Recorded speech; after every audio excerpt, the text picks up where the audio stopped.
দেশের তথ্য উপাত্ত দেশেই সুরক্ষিত রাখতে একটি ডাটা সেন্টার তৈরি করতে যাচ্ছে সরকার। এই লক্ষ্যে বিশ্বখ্যাত প্রযুক্তি প্রতিষ্ঠান ওরাকলের সাথে একটি চুক্তি সই করেছে।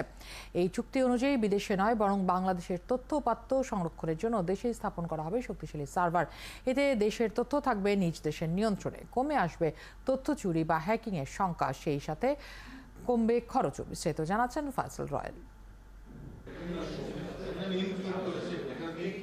এখন হাতের মোবাইল ফোনে মিলছে শিক্ষাবৃত্তির সরকারি নানা ভাতা। মোবাইল ফোনের কিউআর কোডে করা যাচ্ছে ক্যাশলেস কেনাকাটা।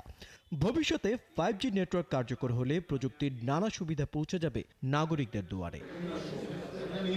কিন্তু জানিয়ে শঙ্কা, তা হলো দেশের ডেটা বা তথ্যের সুরক্ষা।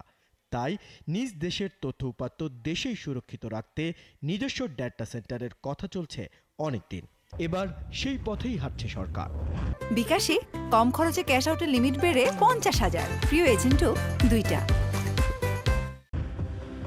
এ বিষয়ে প্রযুক্তি প্রতিষ্ঠান ওরাকলের সাথে একটি চুক্তি করেছে সরকার।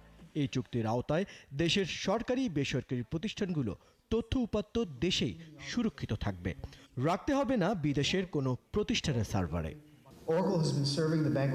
2 দশক থেকে আমাদের প্রতিষ্ঠান ডাটা সেফটি নিয়ে কাজ করছে। বিভিন্ন দেশের সরকারি বেসরকারি প্রতিষ্ঠানের ডাটা আমরা সফলতার সাথে সংরক্ষণ করেছি। বাংলাদেশে এই সেবা সরাসরি দেয়া শুরু করতে পারায় আমরা সন্তুষ্ট।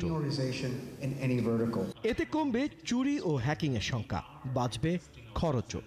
সরকারের 14টা মন্ত্রণালয়, বিভিন্ন প্রতিষ্ঠানের ডেটাগুলো, সার্ভিসগুলো, প্ল্যাটফর্মগুলো আমরা এখানে সংরক্ষণ করছি এবং নিরাপত্তা নিশ্চিত করছি এবং সার্ভিসগুলো ডেলিভারি করছি। এর ফলে স্মার্ট বাংলাদেশের পথে দেশের যাত্রা আরেক ধাপ এগুলো বলে মনে করছেন সংশ্লিষ্টরা। এই পদক্ষেপ কেবল প্রযুক্তিগত মাইলফলক নয় বাংলাদেশের জন্য, এটি স্মার্ট সরকারের দিকে এগিয়ে যাওয়ার বাংলাদেশ যে লক্ষ্যমাত্রা নিয়েছে সেদিকে আরও এক ধাপ অগ্রসর হওয়া। এর ফলে সরকারি কাজে গতি আসবে, নিরাপত্তাও বাড়বে।